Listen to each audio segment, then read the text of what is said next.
Listen for bowel sounds by placing the diaphragm of the stethoscope gently on the right lower quadrant. Listen to their pitch, quality, and frequency.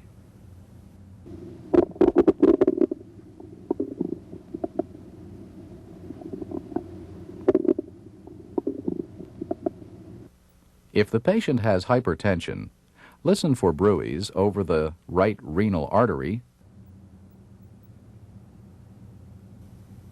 aorta,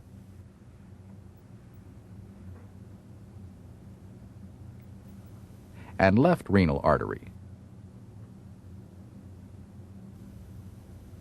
If present, a bruit would sound like this.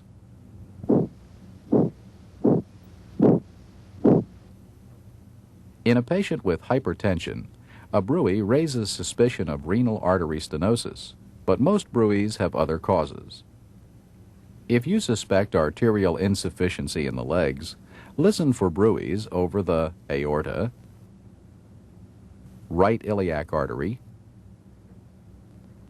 and left iliac artery. Then identify and listen over the right femoral artery and left femoral artery.